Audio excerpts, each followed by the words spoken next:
अस्सलाम वालेकुम। यासीन आपके साथ हाजिर है इस मॉर्निंग ब्रीफिंग में। आज इस हफ्ते का सेकंड वर्किंग डे है। आज डेट है यानी ट्यूसडे आज डेट है और डेट है आज 18 अगस्त 18 अगस्त आज डेट है।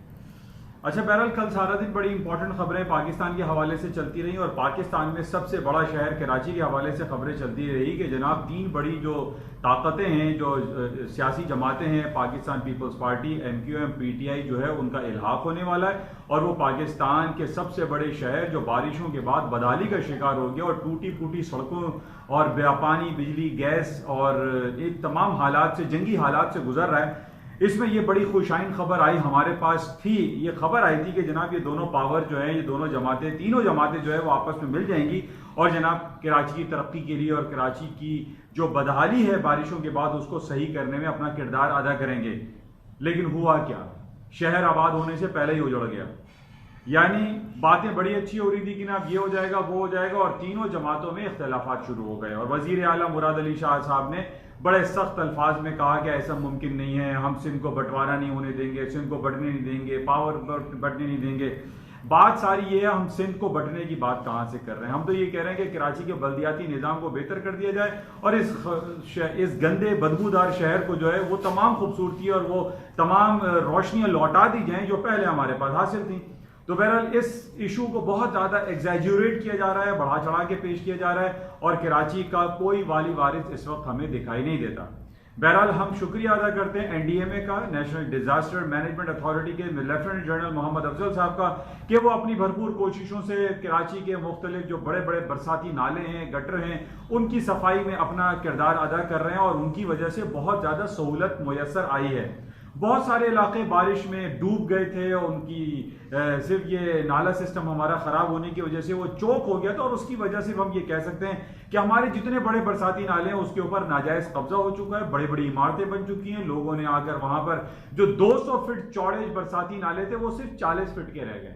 तो आप खुद सोचिए कि पानी की निकासी कहां से होगी और उसी निकासी के ना होने की वजह से हमारी सड़कें टूटती हैं, हमारे गटर, नाले, बरसाती नाले और हमारी पानी, बिजली, गैस, सारा निजाम जो है धर्म भरम हो जाता है बिकॉज ऑफ कि वो बरसाती नाले की जो निकासी का निजाम है उसके खराब हो जाने की वजह से ये पूरा शहर जो है वो एक हालत जंग की कैफियत की में चल रहा है। बहुत सारे टीवी मीडिया पे आप देख रहे हैं कि हर तरफ यही दिखाया जा रहा है कि जनाब रोडें टूटी हुई हैं, गड्ढे पड़े हुए हैं, कहीं किसी गली में आप जा नहीं सकते।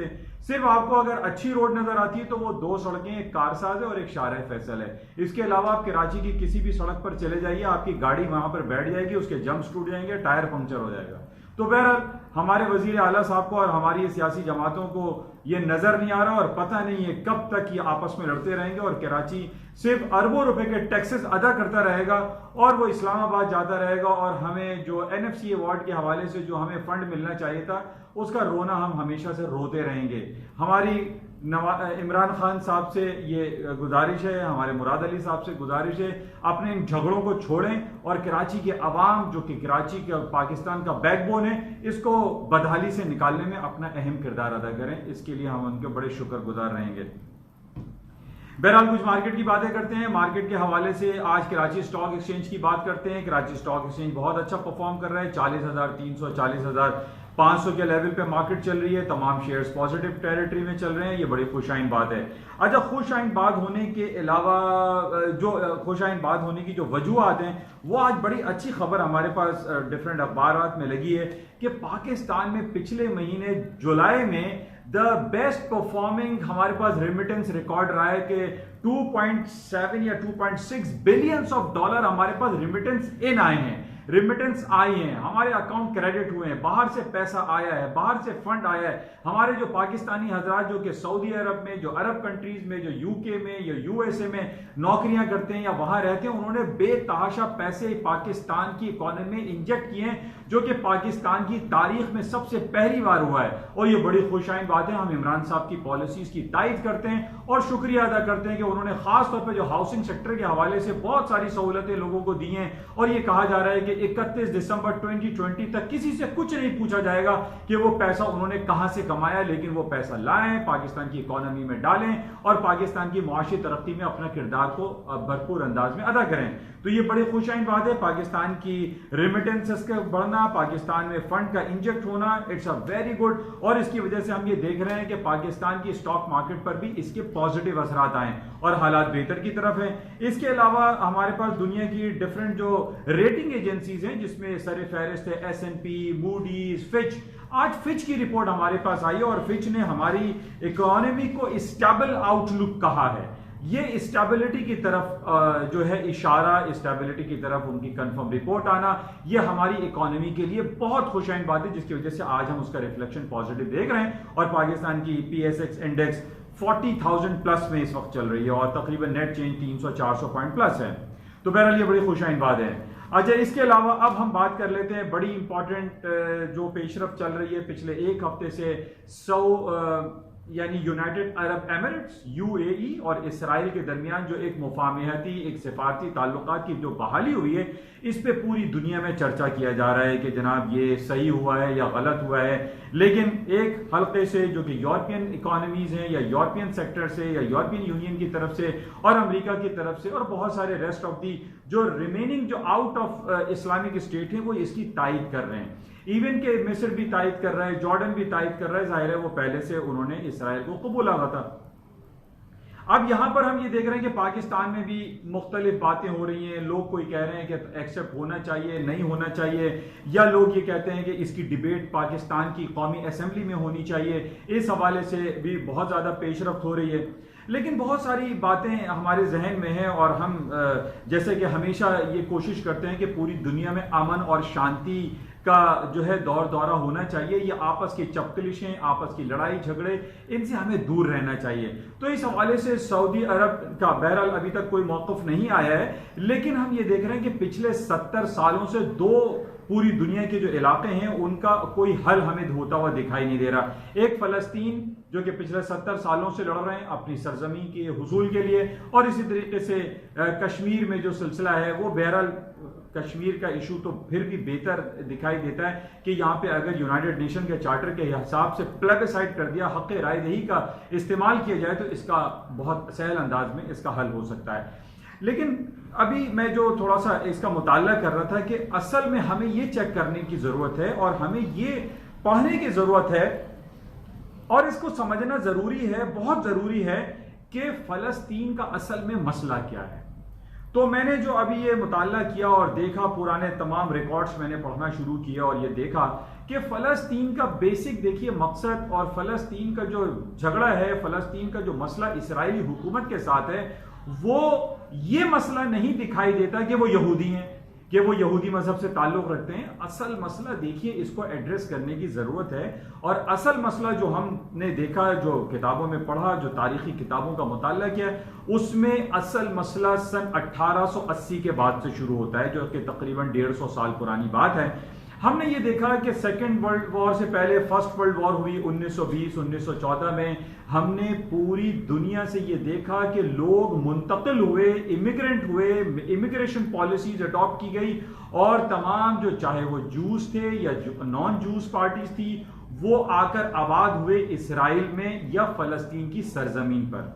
अब यहां सबसे ज्यादा मसला यहां पर यह दिखाई दे रहा है कि उनकी यहूदियत से प्रॉब्लम दिखाई नहीं दे रही, बल्कि हमें यह नजर आ रहा है कि अगर फॉर एग्जाम्पल हमारा घर है, हमारे घर में अगर कोई बाहर का आदमी आकर आबाद हो जाए, चाहे वो यहूदी हो, ईसाई हो या ईसाइयत से ताल्लुक है, या वो हिंदू है, या वो किसी भी मजहब से उसका ताल्लुक है, वो अगर आपके इवन कोई मुसलमान, हम मुसलमान है तो हमारे मुसलमान भाई हमारे घर में आके कब्जा कर ले, तो ये क्या हमें कबूल होगा? ये बिल्कुल कबूल नहीं होगा।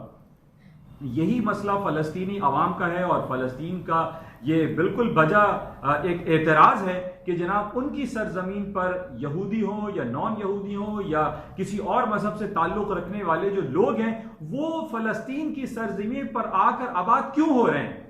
तो बहरहाल ये एक बड़ी तवील कहानी है और हमने ये देखा कि फर्स्ट वर्ल्ड वॉर के बाद इवन के रूस से, बरतानिया से, ऑस्ट्रेलिया, जर्मनी, फ्रांस, हर तरफ से जो खास तौर पे ज्यादातर जो जूस थे, जो जूडाइज्म से ताल्लुक रखते थे, उन्होंने फलस्तीन का जो है रुख किया और उन्होंने फलस्तीन की सरजमी को अपना होमलैंड बना लिया।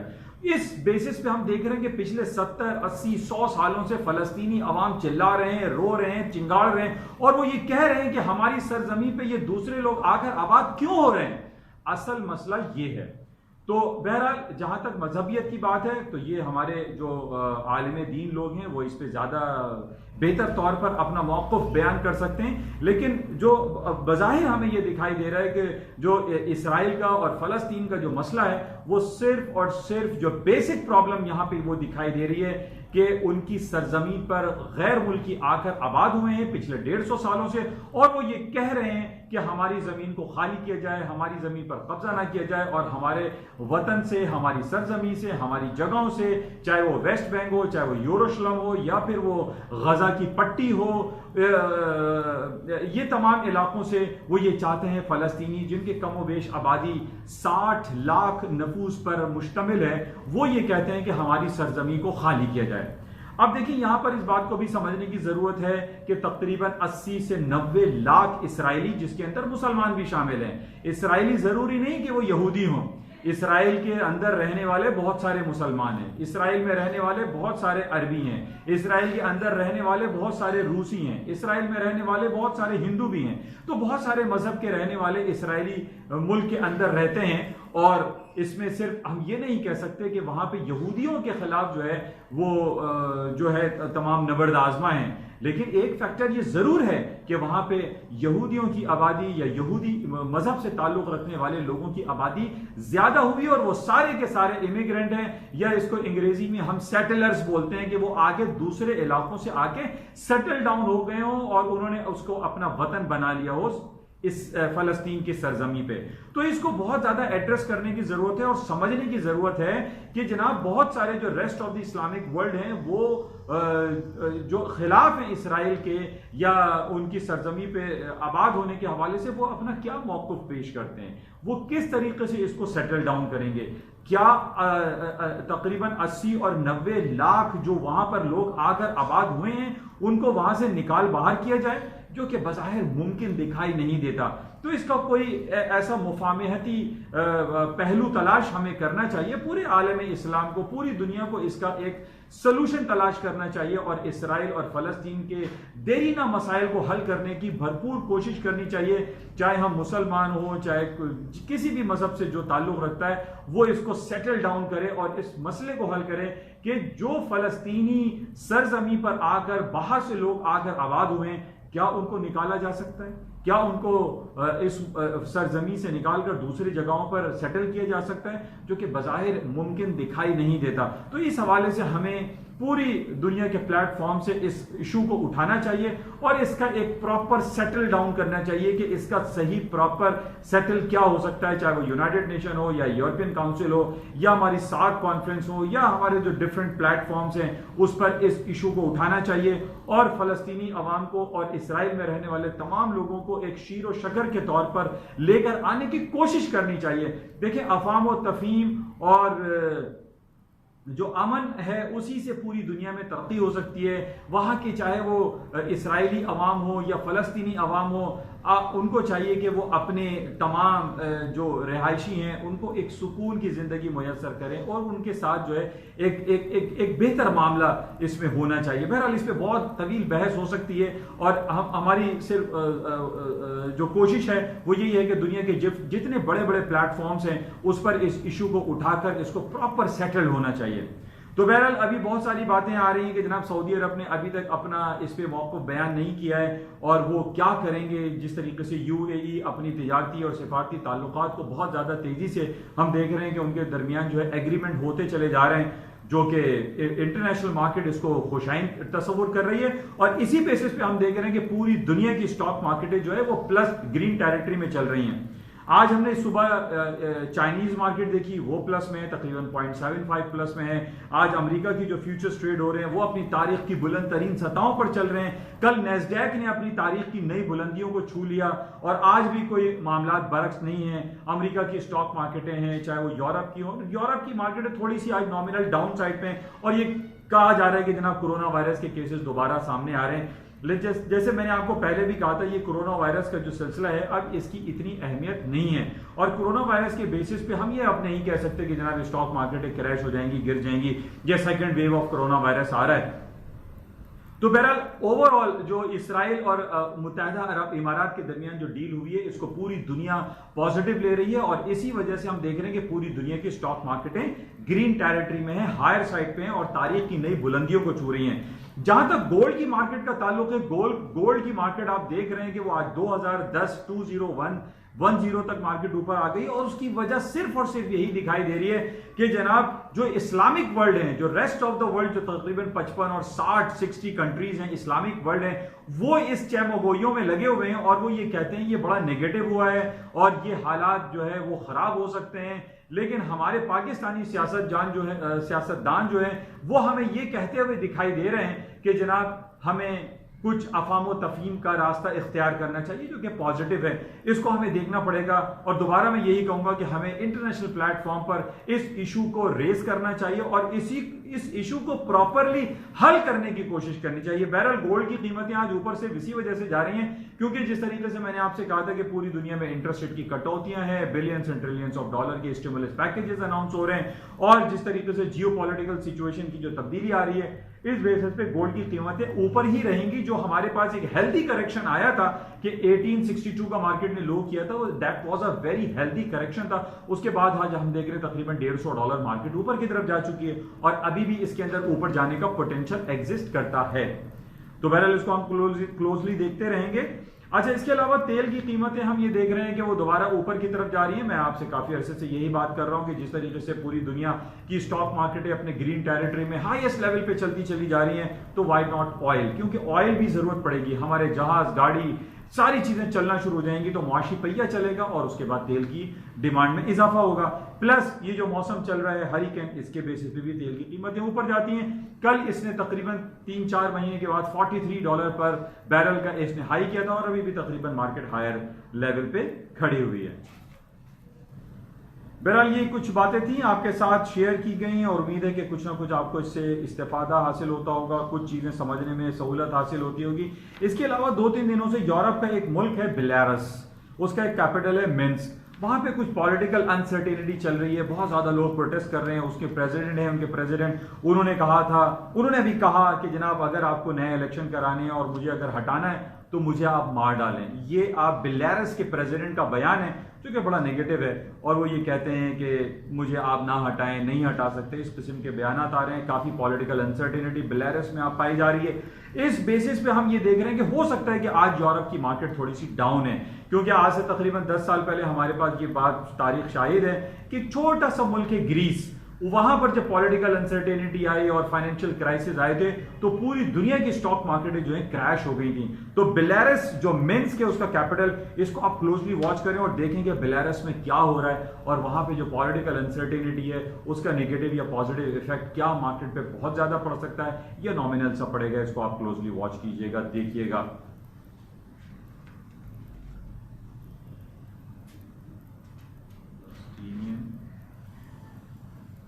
बहरहाल ये कुछ बातें थी जो आपके साथ शेयर की गई। उम्मीद है कि इससे आपको कुछ ना कुछ इस्तेफादा होगा। इंशाल्लाह राब्ते में रहेंगे और हमारी दुआ है कि जल्द अज जल्द पूरी दुनिया के हालात बेहतर रहें, सऊदी अरब अपना मौक़िफ़ बयान करे इसराइल के हवाले से, फ़लस्तीन के हवाले से और एक पॉजिटिव कमेंट्स हमारे पास आने चाहिए और दुनिया में एक खैर सगाली का जो हालात व वाक़यात हैं वो रहने चाहिए और किसी भी मसाइल का जो हल है वो जंग नहीं है बल्कि वो टेबल टॉक है। टेबल पर आकर बैठें, बातें करें और इसको सॉल्व करने की कोशिश करें। इंशाल्लाह राब्ते में रहेंगे। थैंक यू, खुदा हाफ़िज़।